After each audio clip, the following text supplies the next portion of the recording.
after the busiest summer ever, in 2003, I began feeling ill. Flu-like symptoms. No big surprise, because with all the work, I was surrounded by safe people. Then the work stopped. I was able to rest, but the flu didn't go away. Then my legs swelled up, both of them. They looked like those old Italian ladies who always wear black. The swelling hurt, and the flu would not go away. I was so fatigued. Where was my energy? Like my mom and grandparents, I was not a doctor person. Teresa and everyone on her side of the family never went to the doctor. The belief being, if they did, they'd end up in the hospital and die. Yes, my extremism is also hereditary. Teresa. But eventually I felt so bad I had to see a doctor. I didn't even have one. After 10 years, I finally get to take advantage of that expensive health insurance. I joined Healthcare Partners, saw a Dr. Desai, had a full physical. Blood tests, heart tests, bone scans, x-rays. I had a high SED rate. Chest x-ray revealed nothing special. Time marched on. Nothing got better. I still had remnants of that flu, and I caught every bug out there. This is not like me. I used to have a killer immune system. Little did I know how much of a killer it could be. Oh my, you startled me. Are you who I think you are? I am dead.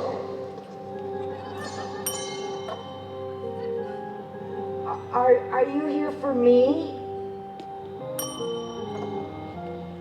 I've been near you for some time now. On and off, at different times throughout the year. I thought that might be the case. Are you prepared? No, I doubt I'll ever be prepared. But I've had a full life and it's been pretty cool. At least you're honest. Wait! That's what they all say. I don't wait for anyone.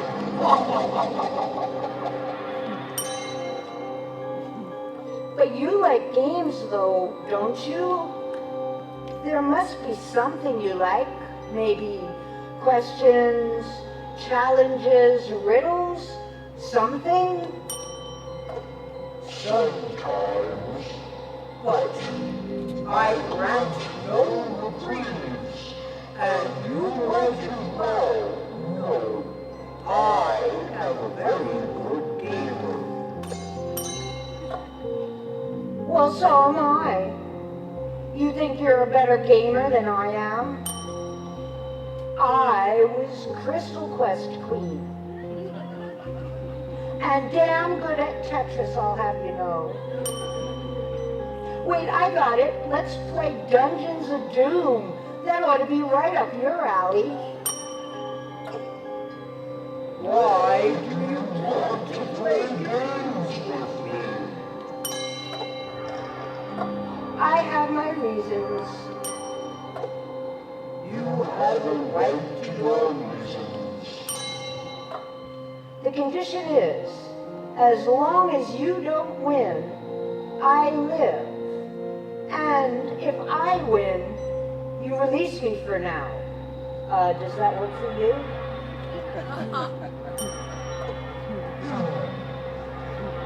I hope for something different. People are all too willingly with me these days. So yes, sure, but I call it. And to start off with, here's a riddle for you.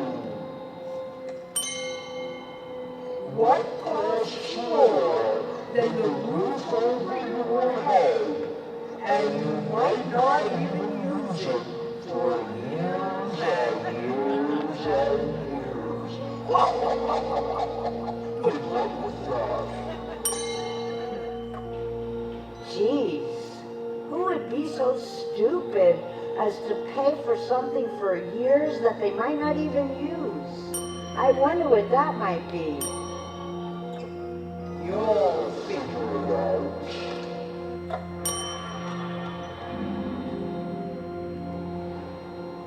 Oh, this dad, he's mean. This won't be easy. But did I really expect it would be? He escalated. More doctors, a barrage of referrals, specialists and tests. See your PCP. That's HMO speak for your primary care provider. Next, I would like you to see Dr. Wiener for the swelling in your legs, said Dr. Desai. She gave me a piece of paper. Bring it to referrals. Wait your turn. If you get immediate authorization, referral makes the appointment. If not, wait for the authorization to arrive by mail. Make the appointment yourself. Hopefully you're still alive.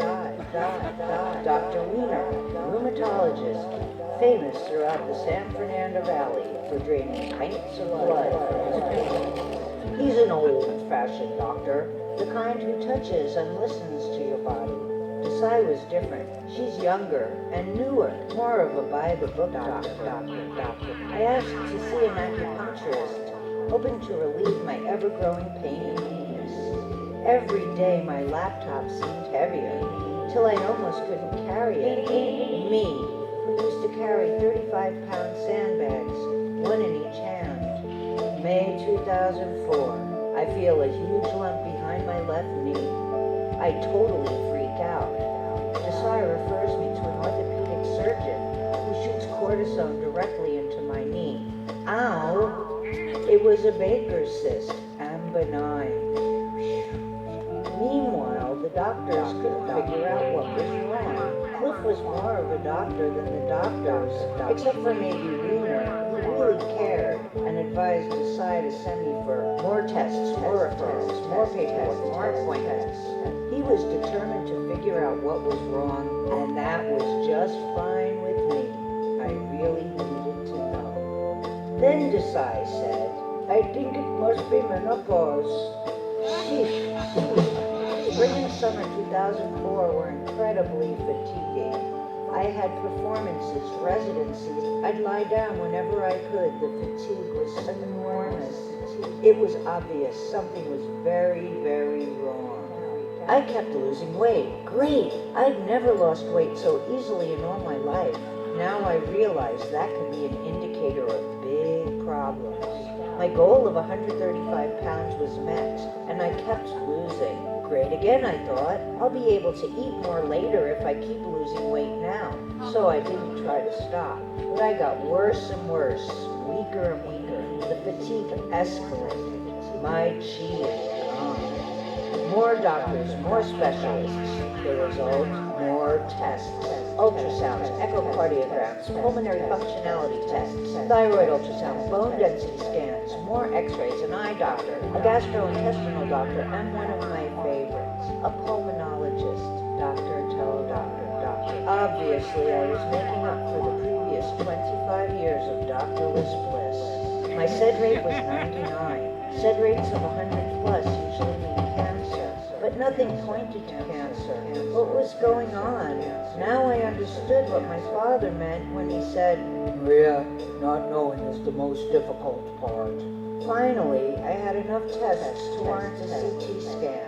Health insurance doesn't want to pay for those. They're too expensive. So you have to have a ton of other tests before they'll authorize one. Meanwhile, Desai went on maternity leave and Talivaras substituted for her. He was kind, understanding, and fun, with a great bedside manner to boot. I went alone when I brought the CT scan to him at Healthcare Partners. He told me I had a huge tumor in my left lung. It was cancer, adenocarcinoma. Cancer.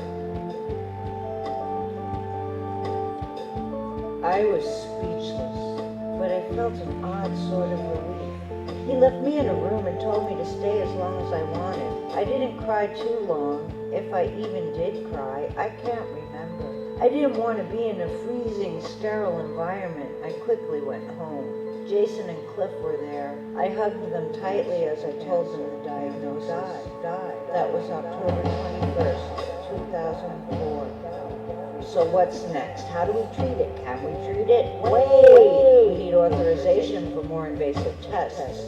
A medioscopy where they take tissue samples to see if the cancer is metastasized. They sedate you, stick things down your throat, cut holes in your body, take stuff out and analyze it. Then PET scans, CT scans with nasty stuff to drink the night before. The list goes on. More craziness, constant pain. Meanwhile, the patient, you know, the one who's nearly dead, has to schedule appointments for all the doctors and tests. Then the patient must keep all these appointments, arrive 15 minutes early to copy the insurance card, fill out the questionnaires, they're all the same. In this age of computers, why do we have to do this? Okay, have the procedure, go home, rest. But not for too long. Drive back to the diagnostic center a couple of days later, pick up the film, check out the x-rays from the HMO, obtain copies of the lab results, deliver it all to your cancer team, and sometimes return them back again. At least I knew what it was. And Talivares picked me a winning cancer team. Dr. Chatham, a sweet, soft-spoken oncologist. Dr. Saltero, a handsome leading thoracic surgeon. And Dr. Ellabrook, radiation oncologist. They decided to treat me daily with heavy doses of radiation and chemotherapy. Then we'd stop at the halfway point and check the progress. Too much radiation makes surgery difficult. When I finally went to the cancer center, I asked the receptionist if I could lie down in the corner of the waiting room. I was in way too much pain to sit or stand. They immediately put me in an exam room. A nurse shot me with morphine. My healing made a weak beginning. Ellabrook had to pinpoint where the radiation was to hit me. It would be dangerously close to my heart. They designed a template for exactly where the radiation strikes, like the old printmaking technique of registration, so that all the colors line up properly. Registration took hours on a cold metal slab. Then they made marks on my chest to register the template to me. Once that's done, the actual radiation treatments take seconds. I didn't really mind the radiation. It seemed fast and easy. What I hated was the chemo. I had it daily, 2 hours, 3, 5, 8 hours. Those were the worst things. Did you know that in oncologists' offices, there's chemo rooms with chairs and IVs where sad, dying people receive these horrible drugs? They give you a little bell in case you need something, and when you do, you ding. Do these bells give angels their wings? Ding, ding. I sure hope so. Ding, ding. Shortly after starting chemo, my hair began falling out. I cried hysterically when Cliff cut my beloved braid off. Soon the rest of my hair fell out in clumps on my pillow. Jason buzzed it off. I was bald. People commented that my head was a good shape for baldness. Well, isn't that special?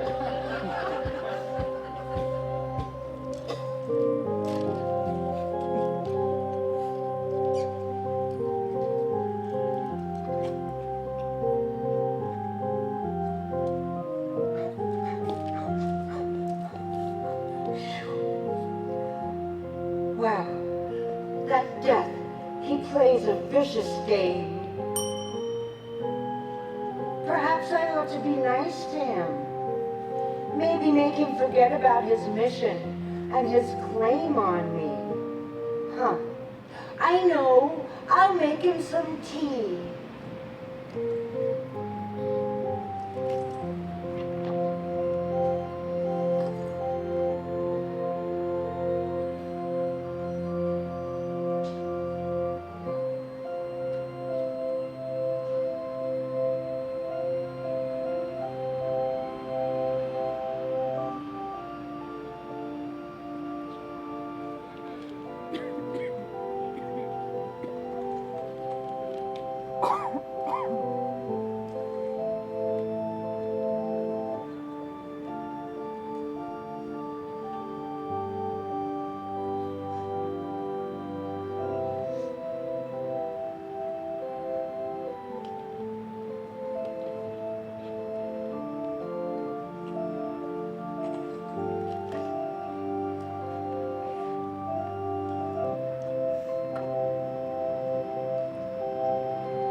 that you're into tea because you can have like 12 cups of it if you'd like.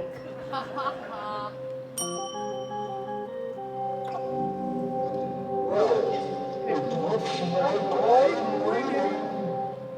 You dreaded the C word. Thought you didn't got it. But you had cancer. It's in your lung. And it's inoperable. You know what that means.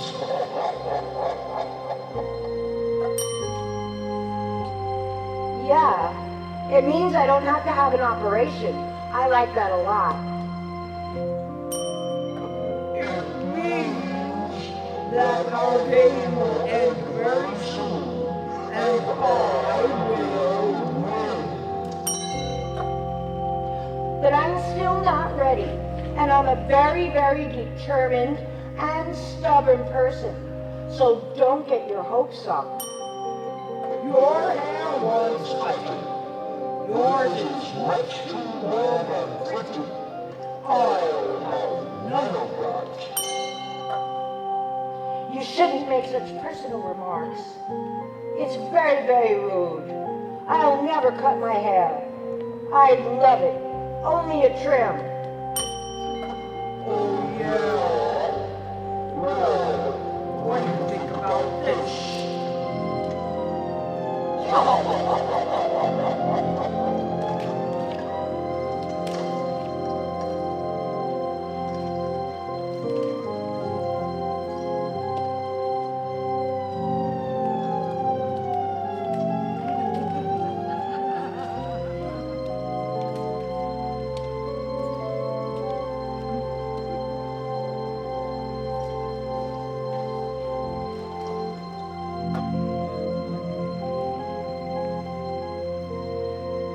Oh no!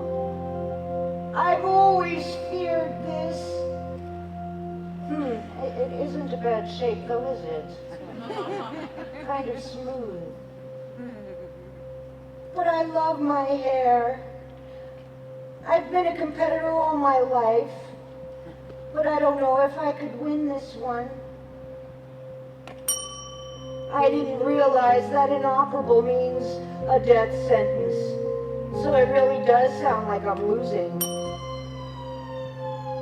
But never mind that. How about another challenge? Like, I lived through all this. I'm game. I'm still not ready to go.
Halfway through the radiation and chemo treatments, Dr. Soltero ordered a CT scan. He thought the tumor had shrunk enough to open me up and remove my left lung. Surgery was scheduled for February 3rd, 2005. All of the treatment stopped. Now I had a couple of weeks to gain strength, a few pounds, and ready myself for this potentially lethal surgery. I was a bald skeleton, 110 pounds and ugly. After tons of pre-op procedures, the day came. I was admitted to Holy Cross early in the morning. I was scared, but really spaced out. They even allowed Cliff to enter the pre-op area. We held hands and said goodbye. We didn't know if we'd ever see each other again. I was scared. Then they rolled me into the operating room. A cold, sterile place. I saw Dr. Soltero for a brief moment. He asked me, Which lung am I supposed to take out? "What? You're asking me? The left one. They do that all the time. It's way better to be safe than sorry." Then I was put under. In the middle of the operation, I found myself in a fuzzy daze, and yet aware of my surroundings. There was a foggy white light in the distance, which I could see through closed eyes. I heard the OR staff talking. Someone was going on vacation. Another played golf. I didn't understand what was happening. The sounds were faint and distant. I had this feeling that they thought I was dead. I tried so hard to move my index finger a millimeter. I tried so hard to open my eyes. I tried so hard to scream, "I'm not dead." It was the twilight zone to the max. Then I heard Dr. Soltero say, Start with 50 watts. He paused and then said, Clear. "Oh my God, I am dead." I felt a jolt from the electricity. No pain, just the reaction of my body reeling and writhing in reaction to the 50 watts of electricity. Back to unconsciousness for me, that was much better. Dr. Soltero is a true artist and my hero. He saw the tumor was growing into my aorta. If he allowed that to remain, the surgery would have been in vain. So he stopped my blood, cut a hole in my aorta, put a Dagron patch on it, and then restarted my heart. Of course, it was that time I happened to gain consciousness. When I woke up in ICU, I told everyone who walked into the room, I was conscious during the surgery. How could that happen? Talivaris said I probably watched too much television. That might be true. To this day, I cringe and look away when I see the defibrillator and hear them say clear. I don't like doctor shows. I lived it. I don't need to watch someone else's fiction about it. Post-surgery, I immediately felt better, and I had a voracious appetite. But after surgery, of course, you're not allowed to eat. They give you little slivers of ice, and if you're really lucky, tiny pieces of jello. By the next morning, I was starving. But the nurses would only give me breakfast if I stood up. What? I had to work for breakfast? How absurd. I had no idea how difficult it would be to stand up. I didn't want to stand up. I wanted to eat. I wanted to rest. But I had no choice. 2 people spotted me. I tried to stand and almost fell down. I had to be held up. I learned it's very important to stand after major surgery as soon as you possibly can, because your body atrophies so quickly that it needs to move again, even if that means just standing up. It was worth it. I got coffee, eggs, toast, bacon, and sausage. The food was delicious. Then after surgery, they do constant tests.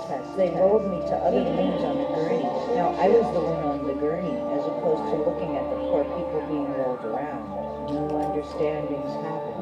They constantly took my blood pressure, EKGs, X-rays, anything you could think of, they did it, including CT scans and more. Finally, I'm getting my money's worth of all those insurance dollars I spent. However, the pain sucked bad.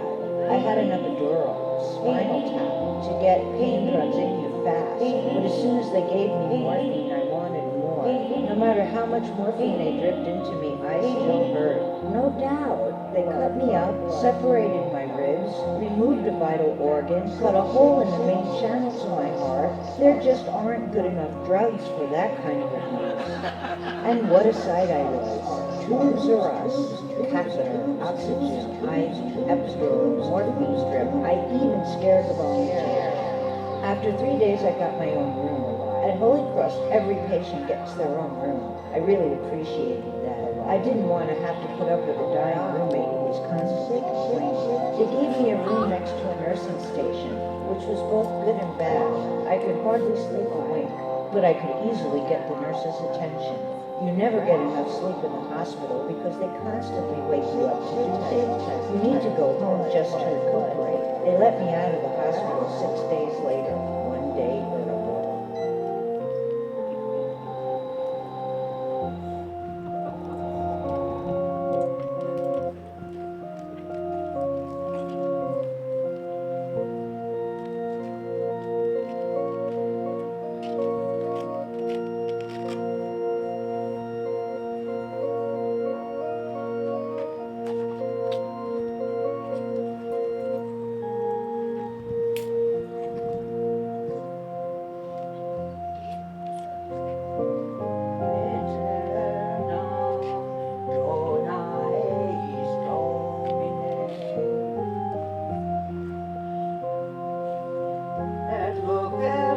tua luce hai.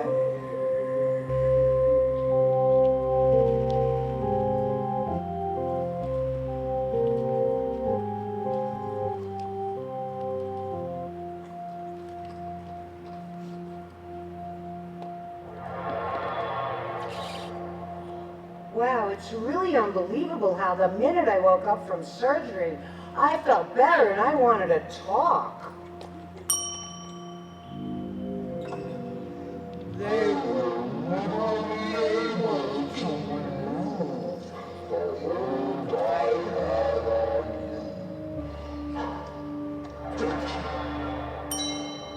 See, life is change, and change is life. Change means growth. It must happen. It is inevitable.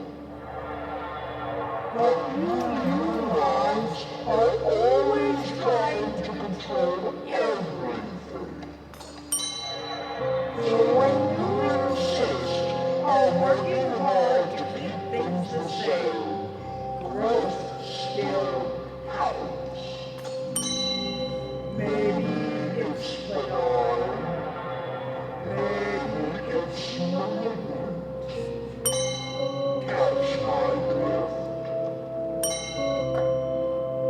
Wow. That makes a ton of sense. Okay, I got it. Go with the flow. Live, laugh, love, enjoy, and share it with everybody you know, even ones you don't know. I like that. You're all fired for the moment. I moved you down the list. You know we'll meet again, but you're right. You have more to do.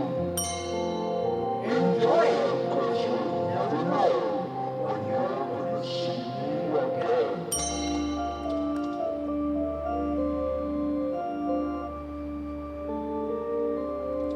Basically, it was all up from there, thankfully. I started socializing, something I couldn't do when I was sick. When people found out what I went through, they were annoyed I hadn't called them. But when I explained, what, I should call you and say, hey, how you doing? I have inoperable lung cancer and I can't even roll down the windows of my car, I'm so weak. Nah, I'd rather call you now and tell you about waking up in the OR. That's much more interesting. Survival. What a wonderful awakening. I was already a client at Wiesfart Cancer Support Center, probably the best of its kind in the nation. I call it the Hippie Cancer Support Center, with its yoga, energy healing, guided meditations, and Qigong, especially Qigong. So it was the perfect thing for me. Wendy Jo Sperber, who performed with Tom Hanks years ago, founded this great organization. And because of that, there's lots of support from Hollywood. In fact, Tom Hanks gives a lot of money to them. Thank you, Tom. It was there I began studies with Ed Sullivan, a man who changed my life. He introduced me to Qigong, Chinese self-healing techniques and meditation, which I'm now beginning to share with others. It's been a long process. It takes at least 2 years after a major event to refill your reserve tanks with qi. But now, I wake up happy to be alive. I notice how pretty the flowers smell. I see the beauty around me, and I try to share these feelings with others and make people laugh and smile. Isn't this really what life is all about? It's not just all fun and games, and it's not easy. But really, we don't know what's going on over there, so we might as well live it up while we're here. Death, I'm sorry. Hey, wait a minute. No, I'm not sorry at all. I beat you for now. I know you'll be back. It's inevitable, but I'm hoping it won't be for a very long time. Thank you for letting me share my story with you. There will be much more to come.